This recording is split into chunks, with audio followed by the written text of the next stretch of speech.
అప్పులు చేస్తేనే సంక్షేమ పథకాలు అమలు చేసే పరిస్థితి వచ్చిందన్నారు ఏపీ సీఎం నారా చంద్రబాబు నాయుడు.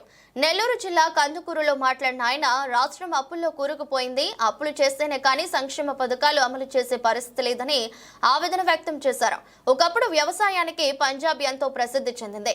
పురుగుల మందులు విచ్చలవిడిగా వాడటం వల్ల అక్కడ ప్రజలు అనారోగ్యం పాలవుతున్నారు. చాలా మంది క్యాన్సర్ బారిన పడుతున్నారు. రాబోయే రోజుల్లో క్యాన్సర్ విస్తృతం కానుంది. ఇప్పటి నుంచే ప్రజలు అప్రమత్తం కావాలి. ఎరువులు వేయకుండా పాత పద్ధతిలో వ్యవసాయం చేసే విధానాలను ప్రోత్సహిస్తున్నాను. మీ ఆరోగ్యం మీ చేతుల్లోనే ఉంది. ప్రకృతి సేద్యాన్ని మరింత ప్రోత్సహిస్తాం. చెత్త నుంచి సంపదను సృష్టించే కార్యక్రమాలను చేపడుతున్నాం. పేపర్లు, బాటిళ్లను రీసైక్లింగ్ చేసే విధానాలను తీసుకువస్తున్నాం. కందుకూరులో 25 టన్నుల చెత్తను రీసైక్లింగ్ చేసే ప్రక్రియను ఈరోజు ప్రారంభించడం అభినందనీయమన్నారు.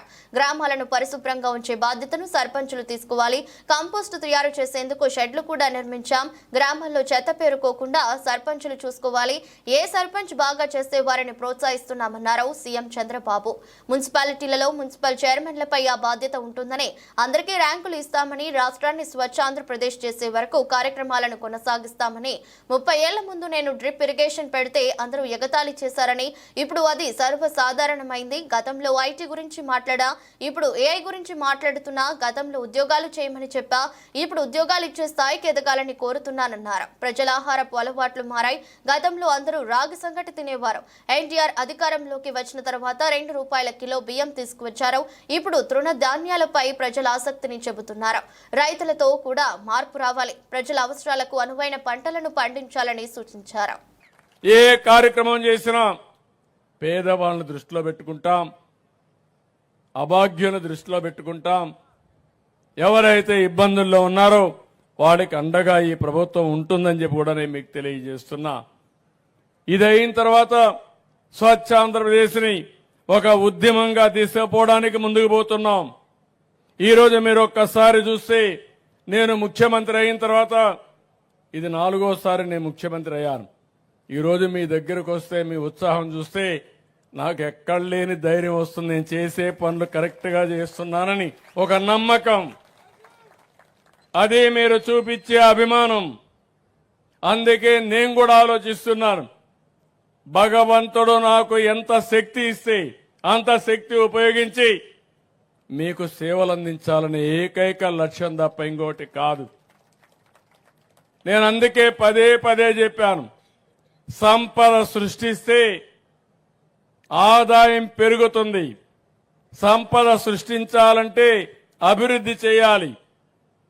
ఆదాయం వస్తే ఆ ఆదాయాన్ని పేదల సంక్షేమం కోసం ఖర్చు పెడతాం. పింఛన్లు ఇస్తాం, ఇంకా అనేక కార్యక్రమాలకు తల్లికి వందనం అన్ని ఇస్తాం. అది చేసి మళ్ళా అభివృద్ధి పైన ఖర్చు పెడితే నిరంతరం ఆదాయం పెరుగుతుంది. ఇది ఎక్కడ కూడా ప్రపంచం అంతా జరిగే విధానం. కానీ 5 సంవత్సరాల్లో ఆదాయం పెరగలేదు, సంపద సృష్టించబడలేదు. అప్పులు విపరీతంగా చేశారు. 10 లక్షల కోట్ల రూపాయలు అప్పు చేశారు. ఆ అప్పుకు వడ్డీ కట్టాలి, అసలు కట్టాలి. ఇప్పుడు ఆ అప్పులో చూస్తే నాకు భయం వేస్తా ఉంది.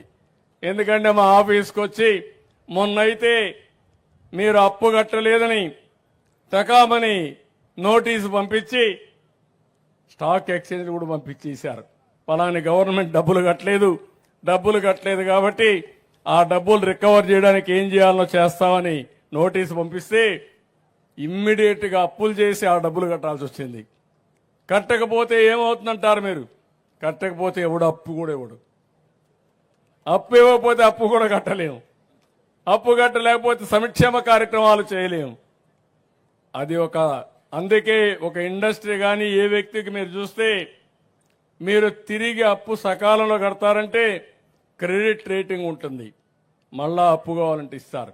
నేను మొన్న బ్యాంకర్స్తో మాట్లాడినప్పుడు చెప్పాను, రైతులకి అందరికి కూడా ఎవరైనా సరే రెగ్యులర్గా అప్పు కట్టే వాళ్ళకి 15 నిమిషాల్లో డబ్బులు ఇస్తారు. మీరు ఇక్కడి నుంచి ఫోన్లో చెప్పేస్తే పేటిఎంలోని మీ పేమెంట్లోనే ఆటోమేటిక్గా డబ్బులు ఇచ్చే పరిస్థితి వస్తారు. అది క్రెడిబిలిటీకి ఉండే విశ్వసనీయత. అలాంటిది ఇప్పుడు నేను ఇది కట్టాలి, మళ్ళా సంపద సృష్టించాలి. అందుకే మీరు చూశారు 8 నెలలుగా ఎప్పుడూ జరగని అభివృద్ధి కార్యక్రమాలకు శ్రీకారం చుట్టాను.